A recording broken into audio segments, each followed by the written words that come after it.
আমাদের প্রায় ৬৮টা আসনে জামায়াতের এমপি আছে, ৬টা আসনে এনসিপির এমপি আছে, সংরক্ষিত আরো কিছু নারী আসন আছে। প্রত্যেকটা আসনে আমাদের সবাইকে জবাবদিহিতার মধ্যে আনতে হবে। আমরা কেউ এনসিপি করি, জামাত করি দেখে আমাদের এমপিরা শুধুমাত্র জামাত দেখে এনসিপি দেখে কার্ড দিবে, এই সুযোগও কাউকে দেয়া যাবে না। আজকে এখানে জামাতের এমপি আছে, যদি এরকম হয় তিনি শুধু এনসিপির কিংবা শুধু জামায়াতের মানুষদের কার্ড দিচ্ছে, যে মানুষটা ধানের শীষে ভোট দিয়েছে ওই মানুষটা তিনি যতই তার কষ্টের মধ্য দিয়ে যাক, তাকে সুযোগ সুবিধা দেওয়া হচ্ছে না, তাহলে এই এমপিকেও প্রশ্নের মধ্যে নিয়ে আসতে হবে।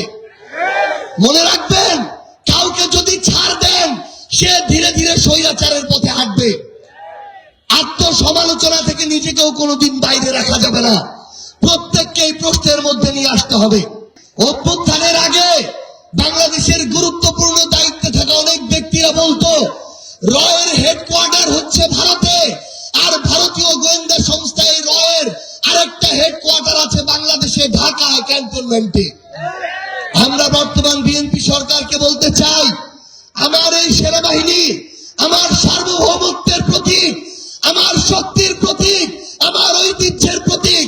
এই সেনাবাহিনীকে বাংলাদেশের সবচেয়ে শক্তিশালী বাহিনী হিসেবে প্রতিষ্ঠা করতে হবে। সেনাবাহিনীর ভিতরে বাইরে, ক্যান্টনমেন্টের ভিতরে বাইরে এখনো যদি এমন কেউ থেকে থাকে যে আমার দেশের পারপাস সার্ভ করে না, সেনাবাহিনীকে ধারণ করে না, বাইরের দেশের এজেন্ট হিসেবে কাজ করে, তাদেরকে প্রতিহত করে বাংলাদেশের সীমানা থেকে পার করে দিতে হবে। এই পুলিশ বাংলাদেশের সবচেয়ে বড় একটা বাহিনী, বাংলাদেশের নিরাপত্তার সাথে জড়িত, মানুষের সাথে সবচেয়ে কাছাকাছি থাকা একটা বাহিনী। আমরা সরকারকে আহ্বান করব, ২৪ অভ্যুত্থানের আগে এই বাংলাদেশ পুলিশ নামক প্রতিষ্ঠানকে ব্যবহার করে, এই প্রতিষ্ঠানের সদস্যদের ব্যবহার করে, তাদের পোশাককে ব্যবহার করে দেশের অসংখ্য মানুষের উপরে নির্যাতন নিপীড়ন চালানো হয়েছে। এই একটা বাহিনীকে আওয়ামী লীগ সরকার তার পেটোয়া বাহিনী হিসেবে প্রতিষ্ঠিত করার সকল ধরনের পায়তারা তারা চালিয়েছে। আমরা বিএনপিকে আহ্বান জানাবো, এই বাহিনীর আমার সদস্যরা এমন অনেকেই ছিল যারা এগুলো করতে চায়নি, কিন্তু বাধ্য হয়ে চাকরি বাঁচানোর জন্য করতে হয়েছে। কিন্তু ২৪ পরবর্তী বাংলাদেশে বিএনপির দ্বারা আর যেন থানা দখল না হয়, এই বাহিনী যেন পেটোয়া বাহিনী না হয়, সেটাও আপনাদের নিশ্চিত করতে হবে। আমরা পুলিশকে একটা কথা বলতে চাই, ২৪ অভ্যুত্থানের আগে আওয়ামী লীগ ছিল, এখন আওয়ামী লীগ নাই। আজকে বিএনপি আছে, কালকে বিএনপি না থাকতে পারে।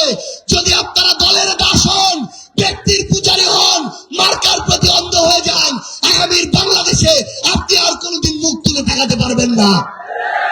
এই জন্য দয়া করে আপনারা ওই শপথের সাথে ন্যায় বিচার করুন, পোশাকের সাথে জাস্টিস করুন, এই প্রতিষ্ঠানটার সম্মানটা রক্ষা করুন। না হলে আগামীতে আপনার সন্তানের সামনে কোনোদিন আর মাথা উঁচু করে বলতে পারবেন না যে আপনি এরকম একটা প্রতিষ্ঠানে চাকরি করেন।